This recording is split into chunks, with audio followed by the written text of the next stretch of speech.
Hello YouTube. I decided to make this video because I had met a person who had seen me using my Vortex Viper, which is on our right side, and he's asking questions about it. And there were other people nearby who had also uh, had made some suggestions. Multiple people had suggested Harbor Freight, and I too had also had mentioned it as a potential option as a spotting scope. Um, but the Harbor Freight spotting scope currently is going for about $50. I bought this this scope maybe a year ago. It might have been $40. I can't remember what it was. The Vortex scope here, it's now currently selling for about $900. I bought this about more than a year ago. I think it was $800 back then. Does a $50 scope match up to a $900 spotting scope? Do you really need to spend $850 more, or in some cases thousands of dollars more for a better spotting scope? Does it make a difference? That's what I kind of wanted to check out in this video. I've never really looked at these two scopes side by side before. On the left, that's a 60mm objective lens, and on the right, we have a 85mm objective lens. Both scopes go 20 to 60 magnification. The Harbor Freight scope, it's not waterproof, so you probably want to use this scope when it's humid or wet outside. I'm looking at the eyepiece. This is the eyepiece right here. This is where you make your adjustments. If you dial it, rotate it this way, it'll go up to a max of 60x magnification, and this way will turn you all the way back to 20x. So you can see the eyepiece is very small. It's got a little piece of rubber there just to protect your eye. Okay. As for the Vortex, it's much more beefier, bigger. It's very easy to look through that eyepiece there. Adjustment of the magnification is also the same area here. It's very nice and smooth. The nice thing I like about the Viper scope is this little thing right here. When you rotate this, it kind of pushes it out, so that way you can get the right distance from your eye to the eyepiece every single time, and it's adjustable. I find this very nice because that way you don't have to kind of wiggle your head. You can kind of rest your face on this eyepiece and get perfect view through the scope every single time. Anyway, I took these two scopes out to local trails just to kind of compare the two. Unfortunately, it's really hard to film video through these scopes. They're not really designed to have a camera attached to it. Really to see the difference, you just have to see it for yourself. I did obtain some video, and I'll try putting it after this section so that way you can kind of see the difference. But just trust me, the video that I took, it just doesn't do real justice to how capable both of these spotting scopes really are. Okay, this is 20x on the Vortex scope. I ranged that target at about 190 yards. Okay, this is with the Harbor Freight scope. It's really hard to get it in line. The pictures do not do it justice. But compared to the Vortex scope, I mean, you can see what you want to look at, but it's definitely not as sharp as the Vortex scope. There's also, the color is also not as, it seems more flatter compared to the Vortex scope. there's a green stick that just seems to lose color with the Harbor Freight scope versus the Vortex scope. Harbor Freight scope again. I ranged this about 500 yards from my position. Sorry, unfortunately I'm using the camera, trying to mount it on this thing, but just isn't exact. Just can't get it to fit perfectly. It does a decent job. I mean, you could see what you want to look at, but there's definitely distortions. It's kind of irregular. I think, especially around the edges, it's kind of where you see the most,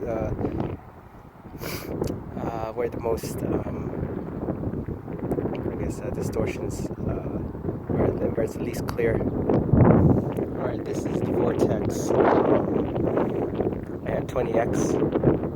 Unfortunately, it's using a cell phone camera just can't capture exactly how good the quality of this spotting scope is. You probably can't see it on this video, but there's some words that are written along the roof of the playground.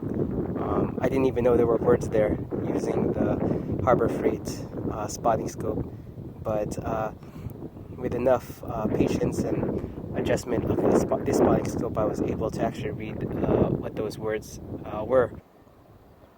Okay, here's a building. I ranged this about 1,300 yards. It's I don't know how many miles that is. I think that's almost 3/4 of a mile, I think. This is at 20x using the Vortex scope. It's really sharp. I don't see anybody there, but if somebody was, you could probably even make out who they were, especially if I used the 60x. This is at just 20x. It actually becomes kind of harder to use this mount with a cell phone once you kind of zoom in a little bit more. You can also see that there's a car on the left side. It's pretty sharp, even on using the regular using the scope without this cell phone mount. Okay, here's the same building, 1,300 yards. I'm using the Harbor Freight spotting scope. It does its job. You can see the target, but details just aren't as sharp. Even after several minutes of trying to focus it, it just feels like it never really got as sharp as the Vortex scope. It always felt like there was some blurriness. So if you're fine just looking at something and you don't need to see the details, you don't need to read words, you don't need to read numbers, the Harbor Freight camera is probably fine for you. But if you actually want to see something, you want to read some words, get a number, make some facial recognition, the probably more expensive scope is probably better for you. You'll pay a little extra for the quality. Okay, this is 60x with a Vortex scope. Sorry, I can't exactly center it. There we go. I don't know how far that is exactly. It's past that building, so I'm guessing it's probably at about 1,400 yards away. But you can clearly see that you can clearly read the entrance sign there. It's as clear as day, especially with this scope at 60x. I can actually read it at 20x, that sign. I was able to actually see it with the Harbor Freight scope. It's just not quite as sharp. I think something about the Harbor Freight scope is just it's harder to focus. I can almost see the people's license plates also from this distance. Although I don't know if I'd be able to pick it up if I had time to actually sit there. It's pretty close though. So if you're just trying to look at something a few hundred yards away, hey, the Harbor Freight scope's probably fine for you. But you need something reaches out a little further, with a little bit more detail. I'd say invest in a better scope. Not necessarily Vortex, although I prefer, I like Vortex brand, but there's other good brands out there. Not sure what building this is. I've never been there. I never even really noticed it on the horizon before. Um, Not sure how far that is even, but it's past the airport. The airport's about 4 miles away. I'm guessing that's at least 5. Could be a lot more. I'd have to honestly look at a map. But yeah, this is the Vortex scope. Yeah, using this um, camera just doesn't do it justice, unfortunately. It looks a lot better in person if you look at it with your own eyes. As you can see, there's even stuff you can see even further back. There's a ton of cars, so there's a helicopter over there too. Yeah, oh, you can see the smoke trail. Okay, so sorry I can't show you any of the video using the Harbor Freight spotting scope. I tried to look at that building. I think it's a hotel, however how many miles away it is. It's just not possible. I'm really pushing this spotting scope to its limits. It's clearly not in the same class as the Vortex spotting scope. I mean, you could see the building for sure, but that Y is super blurry. No matter how many times I tried to adjust it, the wind, everything's blurry at that distance. You just don't have as much clarity. Sorry, I can't show you the pictures, but you'll have to trust me. Just for kind of frame of reference, the building that I was looking at, it's up in the mountains. It's over here. I'll try to zoom in on it. That building over there. This is at 8x zoom on my cell phone. I just can't capture it.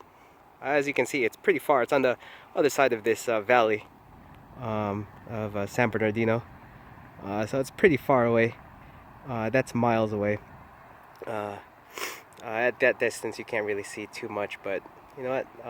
Vortex scope, I'd say, did a pretty good job. And Harbor Freight, honestly, it's not bad for what it does. It's just don't expect it to, it's a $50 scope. Don't expect too much from it, okay? My final thoughts.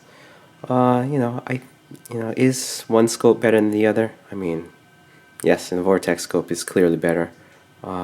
Is it worth the extra money? That's really up to the user and their needs. Is there a place for the Harbor Freight spotting scope? Absolutely. For $50, it's a great deal. It does decent quality. It's not bad. You'll see what you're looking at. But if you really need finer details, or you're trying to look at something really far away and pick up on things like trying to read words or letters, you're going to see the difference. Okay. Additionally, the Vortex scope is just brighter. Once you look through both scopes side by side, I mean, clearly the Vortex scope was much more brighter. I think it's probably because of the objective lens was also bigger, and so more light can go inside, and pictures just look brighter and sharper and clearer on the Vortex scope. Another thing I'd like to add about the Vortex scope is that just the whole overall package and the user experience. Looking through the iScope of the Harbor Freight is it's simple, but using the Vortex scope with a bigger eyepiece, and it's just easier to find what you're looking for faster because of the you don't have to focus as much or move your head around as much. Additionally, the Vortex scope, yes, it is much heavier, but I also find that it makes it more stable actually on the tripod. It just feels more beefier. Vortex is also very well known for its warranty. They'll basically fix any problems that you have. I've used Vortex in their other products in the past, and they fixed my thing whatever I needed to fix, basically free of charge, with no issue. And so, yes, you do spend more money with a Vortex scope, but I feel very comfortable using it. Because if it breaks, hey, well, they'll fix it. If you break this $50 spotting scope here, well, I mean, you could just buy another spotting scope. Anyway, I hope you got something out of this video. If anybody out there has any specific questions, just leave a comment down below, and I'll try to answer it as soon as I can.